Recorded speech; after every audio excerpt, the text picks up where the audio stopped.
Welcome once again to the Windy City's finest, on location with Mac and Perry. He's Mac, I'm Perry, and this is Daniel Audet. Thank you so much for joining us. I'm really curious if you could just give us a brief blurb about yourself and what you do. I'm an oil painter. I paint landscapes, animals, and people. Yeah, and we have some right now in the background, but we'll be diving into that stuff in the next couple segments with Mac and myself.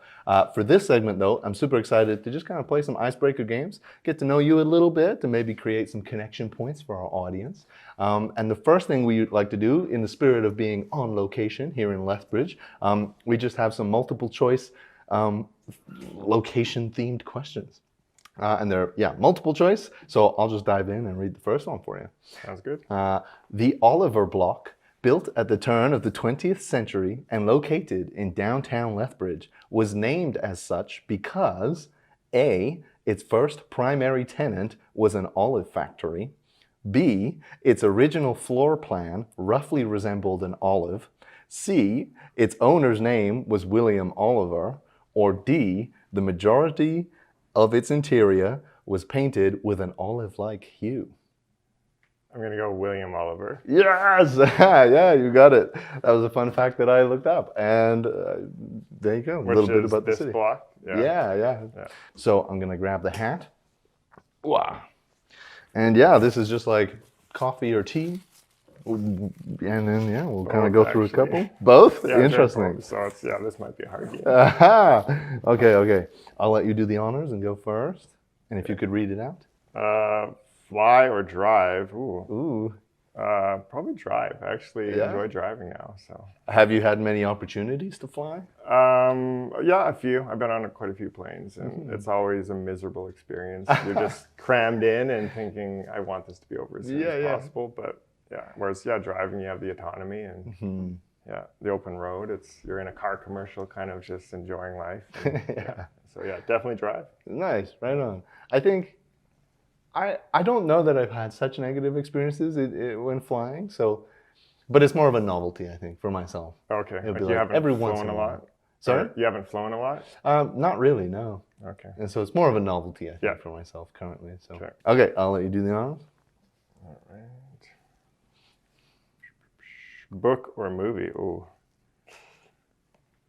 That's a tough one.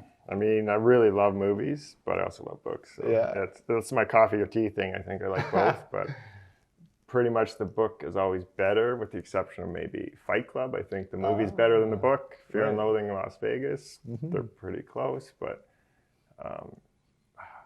because I'm a visual artist, I got to go movie. Oh, interesting. Okay. And what more can you tell me about that? Like, does it depend on the day? I'm really inspired by cinema. Like, I watch a lot of film, so just seeing the imagery, the color, the compositions, like I look to cinema a lot. That's something I kind of do on a regular part of my process. Like, I have a really good home theater set up, and I turn the lights down and crank the sound and really try and immerse myself in film. I think it's part of my aesthetic language. So it's a big influence in my painting. And lately I've been combining imagery in paintings, kind of like that Kuleshov technique, where you can have the neutral face and you cut to the bowl of soup or cut to the whatever, and it changes your relationship to the face. It's like, can you do that in a still painting? And so I've been collaging in images in the bottom that are a different thing to kind of juxtapose with the top part of the image to create a new meaning from that kind of contrast. So film is a big influence.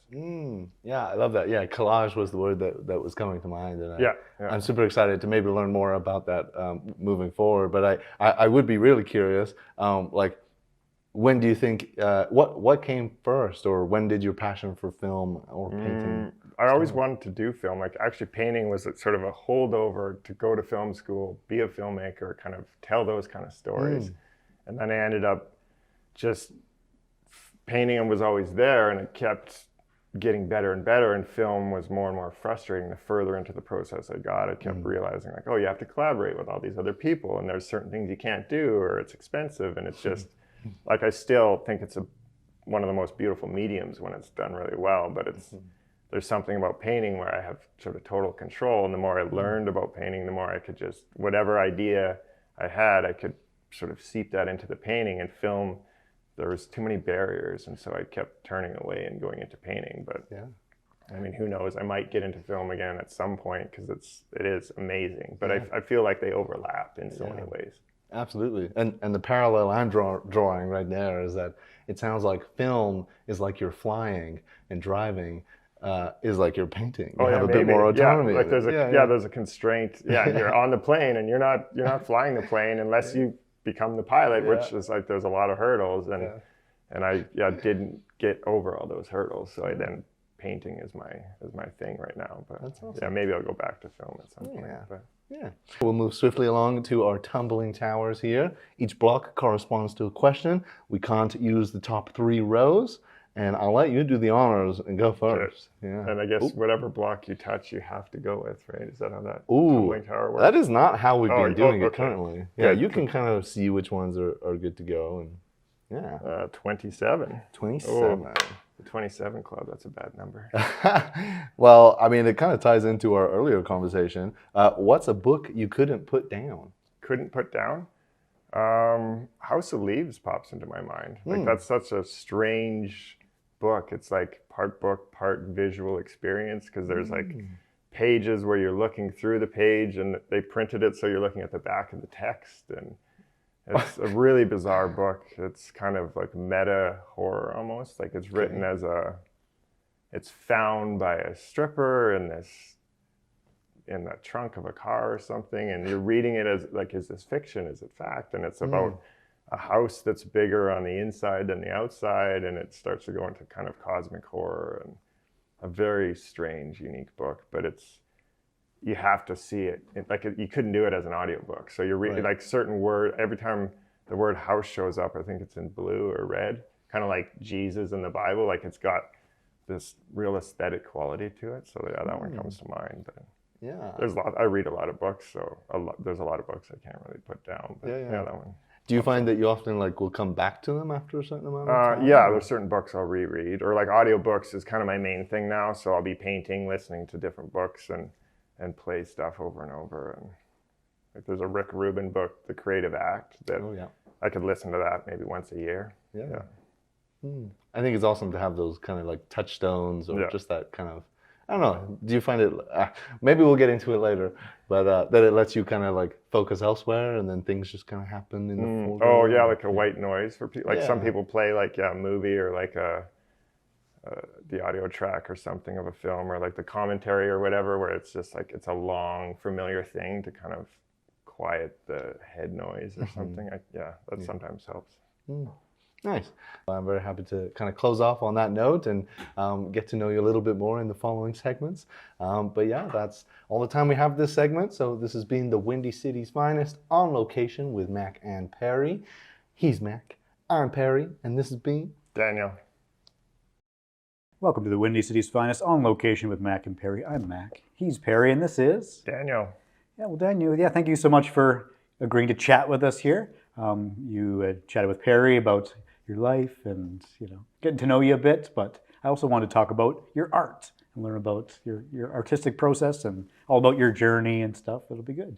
Yeah, I think maybe, I know you kind of gave a brief overview at the very beginning, but tell me a bit about like you as an artist. What sort of art do you make? Well, I make oil paintings predominantly. I mean, I'm interested in a lot of things, but that's been my focus for most of my artistic career, is just drilling down on oil paint, because it allows me to explore so many types of imagery, and the paint itself is something that was sort of love at first sight with oil paint. So I keep coming back to that, and I grew up in a rural area in Southern Alberta, and that, I think, influenced my practice in a way that I basically was an isolated, almost outsider artist, and could kind of try and do whatever I wanted to do, and eventually went to art school and have studied in New York a little bit, and sort of expanded into the larger world, and the internet has really opened up the possibility to see everything. But that isolation in the beginning, I think, informed my practice to really allow it to be my own unique take on things before I got pulled into the larger stream of the art world, I would say. Color itself is something that's been a fascination of mine forever, and just not quite articulating that at the time or realizing it, but it's like that's part of what drew me to oil paint itself, is the richness of the color and the ability to just blend color and shift tone. And it took me years and years to kind of build up the craft and technique to have the language to really start to make the paintings that I was wanting to make in the beginning. But there's something about, like, it would just give you a little bit more as you kept going. Like, you put some time into painting and you would level up a little bit and level up, and like you would always, and I still, every bit I put into my practice, I keep leveling up, and there's no end to the levels. So it's just like this, it just sucks you in and off you go. And it's like you can spend 10 lifetimes in it. Absolutely, yeah. Like, I'm sure, like any art, yeah. Yeah, most good material, like chess, or like there's so many things that are just, the complexity is infinite, and you can just soak into that and disappear, and never, it's unsolvable. So it makes it a really great pursuit. Absolutely, yeah. When I'm working on a painting, it's a struggle of the ugly stage, I say, where it's like starting a painting is exciting, and then it's ugly for 98% of the time, and then you finish it, and it's like, I love looking at it when it's finished and having it hanging in the house and just kind of like enjoying it as almost like as if someone else painted it or something, and then working on a different one, but having it up to just like let it resonate and seep into your world, because there's like the slow burn of a painting where it's different than film or music or any of the temporal arts, where it's like, it's just kind of static, but it's shifting because you're shifting and the light's shifting. And so there's this other quality to it that I find really interesting, but it takes a lot of time. Like, it's a real subtle quality. So I want to have it hanging and living with it. Yeah. Interesting, yeah. Go in a lot of directions with that. One thing I wonder about, I'm sure it's different for every artist and maybe even every piece, but like, is there a definite point when you know something is finished, or is it kind of, what is that process like for you?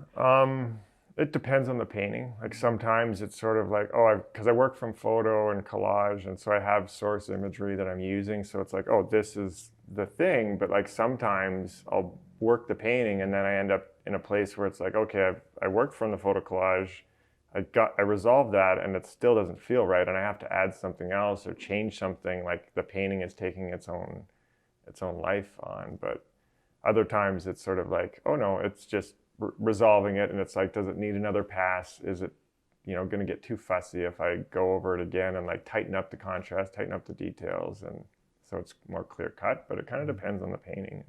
But it always feels like chess again, where you're making your moves, and like at the beginning of the game there's infinite possibility, and even the first few moves, it opens up completely, and then it closes back down, where it's like, there's only so many moves you can make in the game, because that's the end of that game.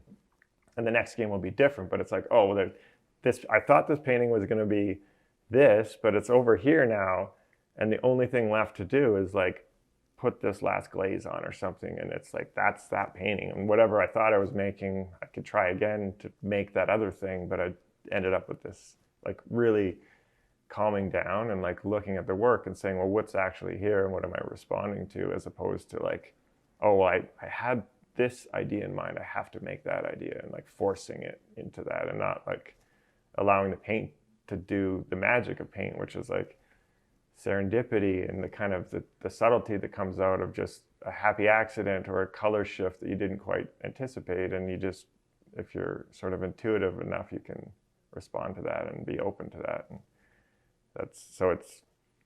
there's no recipe to knowing when it's done. It's more like cultivating your intuition and just the practice of it, which is the beauty of it too, the unsolvability, and like living in the ambiguity of it is difficult as an artist, but it's also like, that is being the artist. Like, the certainty that people have or that you want to have, it's like, you can't have that making art. So then you have to somehow find like a different calmness in the ambiguity. Yeah, I guess I'm curious, like, within your practice, like, eventually you decide you wanted to paint, and you studied painting, and you were painting all the time and doing that.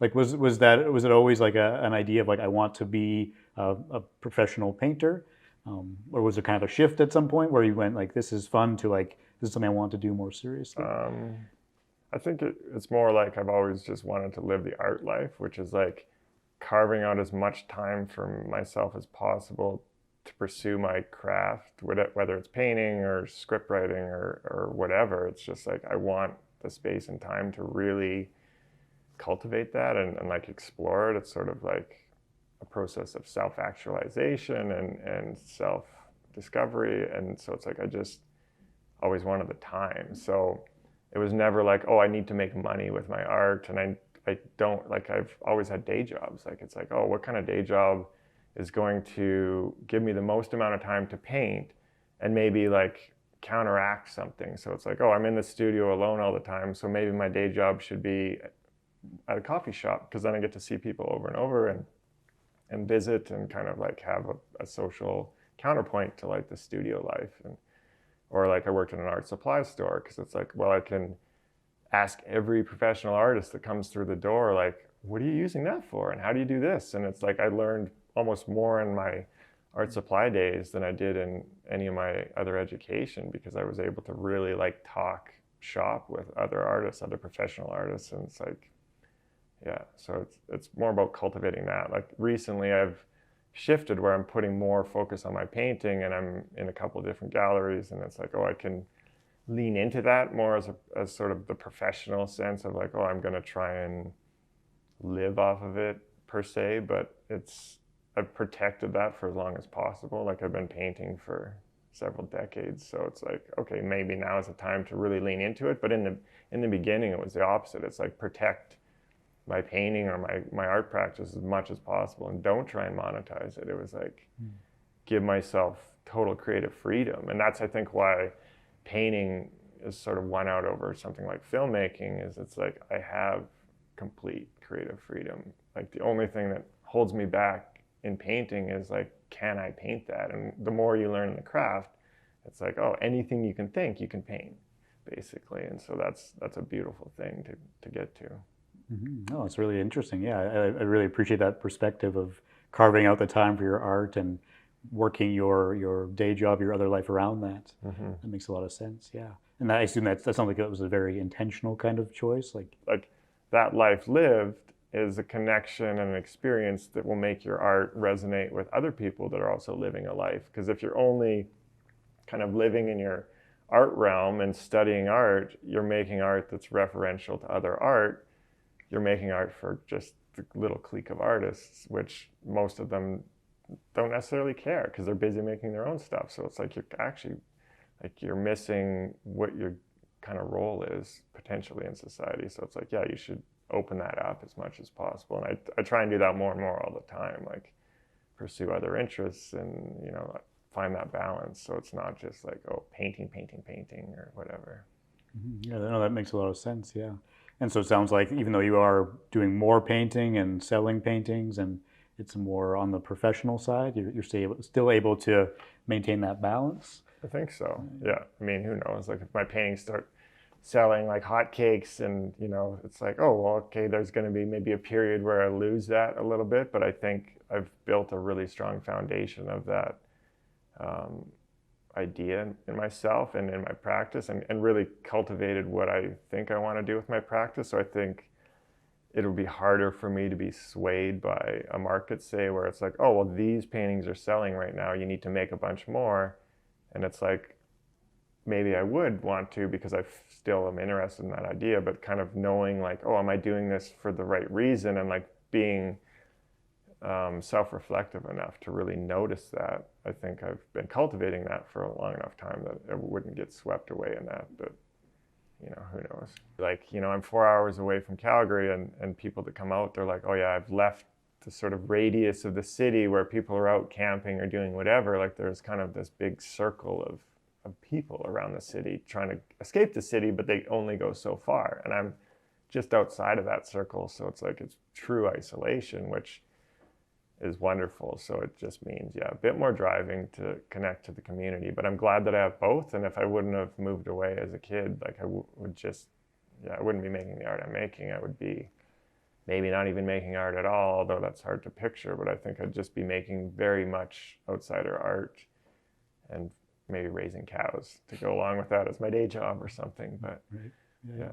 It's interesting. Yeah, and you mentioned like people saying, oh, you'd be busier if you were, let's say, in Calgary. And do you mean like busier with your art? No, it's Or just the feel of just like the stimulation of day-to-day? the city. Like Yeah. I just feel like it's harder to kind of listen to my own voice and not be sort of pulled in all these different directions. Like just the visual distraction of the city, and also the noise of the city in general. Like just there's so much happening, and so it was like I was starting to kind of carve out my spot and figure out how to find balance in that. But I think the space I'm in now, it's like, oh, I can really sink into it, and then go to Calgary, stay a couple days with friends, visit, go to openings, like get all that stuff, and actually probably go to more openings now that I don't live there than when I did. Because when you live in the space, it's like, oh, I could go to the next one. I'll just stay home and paint, and I would push off things. And now it's like, oh, I'm in the city. I'm going to actually go out and do stuff, and then go home and have the contrast. And yeah, so it seems to work really well for me to have both. And Yeah, it seems very intentional. And I know, I mean, Perry and I talk about this more in the acting theater side, but maybe it's the same with any art of like, yeah, like being where the people are and where the art galleries are and stuff. And I feel like there's perhaps, at least in the artist's mind, that pressure that I need to live in the big centers. oh, sure. Did you feel that? A little bit. I think that's what pulled me away from the farm in the first place, is like, oh, I need to go connect. I need to meet other people. I need to see things, like challenge my ideas. Like going to art school, it's just like, here's a bunch of art, and you're just getting exposed to hundreds of different types of art and artists. And it's just like, wow, like all of this stuff is out there in the world, and it really just opens up possibility for you. And then you're kind of like, well, what stuff do I want? It's a big buffet of possibility, and it's like, well, what resonates with me? And cultivating that. But Yeah, at the same time, it sounds like, at least for you, again, it's like, okay, the busyness and that lifestyle just didn't suit you. And you need to... I think it's more in like dribs and drabs. And it's like, if you want to really go to the Mecca, it's like, go to New York and like try and live in a bolt hole and like make art there. And it's like, I have a brother that lives there and works a non-art job, and so he can actually afford to be there. And I go visit him, and it's wonderful, because it's like, oh, I'm going to go and connect with that sort of stuff, and then come back to my space. And it's like, I don't have to try and like live off of tin soup and in abject poverty to make it as an artist, when there's like 200,000 other people doing the exact same thing. It's like, instead I can sit back and kind of look at like the beautiful sort of privilege I was born into, with like, oh, I grew up in the country, I can still be here. Like that's something that I can share with people in New York, and they can come visit me and go, oh, this is really cool.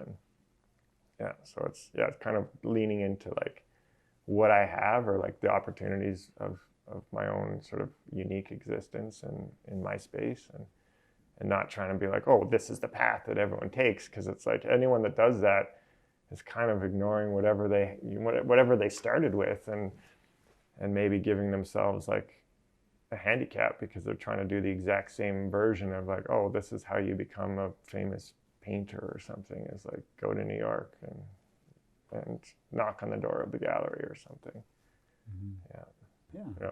Great. Yeah. Well, this is, I guess, all the time we have for this segment. So it's been really interesting, Daniel, learning about your journey as an artist and how you came to painting. And I'm looking forward to seeing some of your work and having Perry talk about it. So this has been the Windy City's Finest On Location with Mac and Perry. I'm Mac, he's Perry, and this is Daniel. We'll be right back. Hello and welcome once again to the Windy City's Finest On Location here in the LA Gallery with Mac and Perry. He's Mac, I'm Perry, and this is Daniel. And I'm super excited to dive into our showcase segment with you, Daniel. And I also really wanted to just preface this by saying I appreciated in your conversation with Mac talking about that process of like distilling.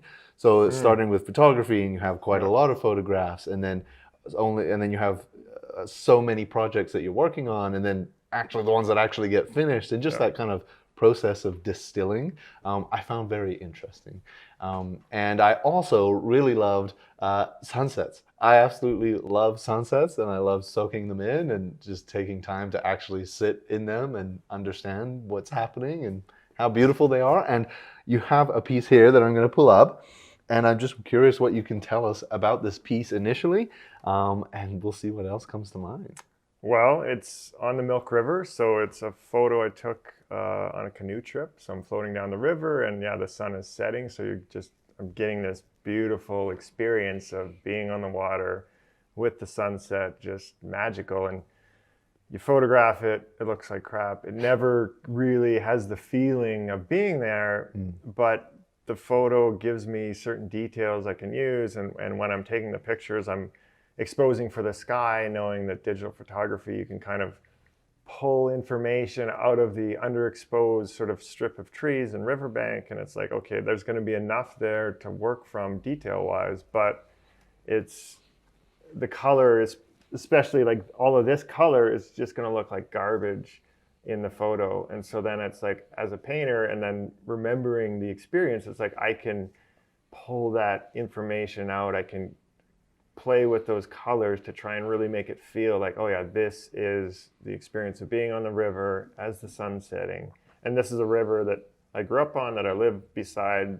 And so I've canoed it hundreds of times, and moonlight canoe trips, sunset canoe trips, like that kind of magic hour time of day is something I really go back to. Like the midday blazing sun canoe trip is the worst one to do, and I almost never do it. So like this to me is a very familiar time of day, and so I was just challenging myself with expressing that in the paint. And there's something about painting water that just is so magical and delicious as far as a viewer's perspective, like seeing shiny things, like it's just it really resonates. So it's a series that I keep coming back to, like that kind of the pink sky sunset. There's so many beautiful pink skies in this country, so yeah, it's Yeah, and I also love that idea of like you may have seen this riverbank hundreds of times, but something really spoke to you this sunset, like on this day. And I don't know, because I feel like a lot of the times, our audiences are people. We go through the same things or the same routes or we see the same things a lot of the time. And I think sometimes we then don't give them the time or energy they maybe deserve. And we find those like the beauty, I guess. And so I really appreciated that. And also this idea of, were you out there specifically taking photos, or were you like? No, it's more like when I'm out doing stuff, like going canoeing or hiking around, I've got my camera with me and just catching photos all the time. Because it's digital too, it's like, oh, I can take hundreds of photos. And so I'm really liberal with allowing myself to kind of, oh, that might be interesting, take a photo, because it's like I can distill it down, like you say, and just make decisions later, crop it, figure it out. And then I keep revisiting photos, and often it'll be like, I'll remember a photo that I took and be thinking about it while I'm working on different paintings and going like, okay, there's something in that composition, in the light, in my memory of the event too. And it's just like, oh, it's gelling for me, and it's still there weeks later, months later, years later. And it's like, okay, there's not just like the novelty sort of excitement, there's genuine interest, and then I can pursue it, because it takes a long time to make a painting. So I don't want to just go down the wrong path all the time and waste time. It's like, okay, but snapping the picture is easy, so I can just collect images and then start playing with them. Like I tweak them in Lightroom to sort of try and get the image as close to my memory as possible. Like the better reference I can photograph, the easier it is to kind of express it, that next little step to the memory of the actual experience. But yeah. Talking about colors, just because I think it's very interesting as far as color is concerned. So you also mentioned that idea of like the landscape in the dark. And I think that maybe when people think of darkness, there's maybe not a lot there. But but I feel like there is. And I'm curious what you meant by that, or what you could share about this piece in particular. Yeah. Psychologically, there's the idea of darkness in the country, which I find really interesting. Like I kind of think of it as superstitious dread, as opposed to, you know, you're in the city and it's dark, and it's never really quite dark in the city anyway, but like you're going down a dark alley or something, and it's like someone could murder you or attack you for whatever reason, and it's like that's something tangible to be afraid of. And yet out in the country, you know, it's really interesting. I'll bring people from Calgary or wherever out there, and they don't want to go out in the dark. And even myself, like I feel a different energy in the valley at night, and it's really quite eerie and unsettling, but I tend to lean into it because it's like, oh, I'm searching for these strong emotions and I want to experience this stuff. But it's, yeah, I say superstitious dread because it's like there's not this hypothetical murderer around the next corner, but there's still an uncanny quality to the valley in the dark, and I find it really interesting and very palpable. So then as a painter trying to capture that, it's like I'm out there still using a camera because I want the specificity of detail that the camera provides, where it's like I want the feel of a real space. You know, depending on how much of that information I use or not, I still want that raw data. So I feel like night landscape is really a unique spot for my painting to explore because it's almost impossible to get good night photography because there's just so much noise and crap. But you know, when I paint, I just don't paint the crap, and then it's not even difficult. It's not like photoshopping it out. It's just I don't put it into the canvas. I just put in what is expressing that mood, and yeah. So it's, yeah, I love painting these night landscapes, and I'm gonna do a whole bunch more for sure. That's awesome. Yeah, and I love what you're saying about kind of leaning into your memory of it and how that kind of informs what you end up doing, and versus what you can actually feasibly capture in the moment. Yep. But that you're actually taking that time to be present, and not having to worry about, oh, if I don't capture it right now, it's going to be gone because I'll have to go and do the things and then come back. It's like you really are able to kind of sit in this space on that day at that time. Yeah. Is there a parallel for you between landscapes and figure? Yes, really. it's some, or like one informs the other. And so I taught myself how to paint with the figure. There's a specificity in the figure that I found really challenging. And there was a certain kind of figure I was trying to capture, female beauty. And if it's wrong in the slightest way, even a little kid can be like, what's wrong with her face? Or like, why is her shoulder all mangled? Like we read that, like the contour of the body is so specific. And so for me, really trying to teach myself how to paint post-university, where I really was focused on trying to paint representationally as opposed to kind of exploring painting in a more conceptual way, it was like, oh, this is the challenge for me. And I had enough interest in that particular subject, and still do, that it was like, oh, this is going to like sustain me over these like long, painful experiences of like just struggling with the material and struggling with like understanding how to work with it and create something that reads the way that I see it or the way that I want to feel it. And yeah, it informed my landscape because the landscape doesn't really have that edge. It doesn't have that contour. And so then it would be so much easier to start painting and just be like, oh, I'm doing landscape, and you just flow into these vague spaces, and no one can be like, oh, that tree isn't in the right spot, or it's not the right size. Whereas like, you know, if the breasts are lopsided or something, like it's gonna read immediately. So it's like it gave, like the figure gave me a control that then doing the landscape, I could kind of use that knowledge to push certain things.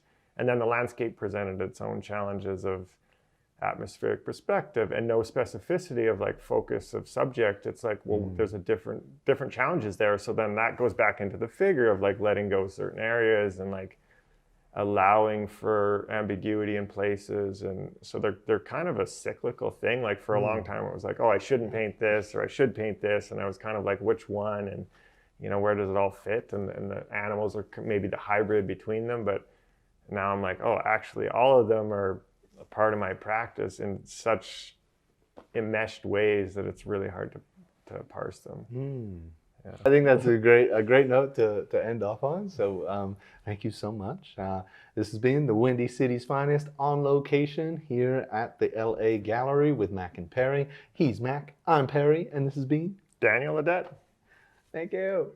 It's Mac and Perry. in the place. Da-na-na-na, Mac and Perry. Go live to create. Da-na-na-na, Mac and Perry invite you to stay.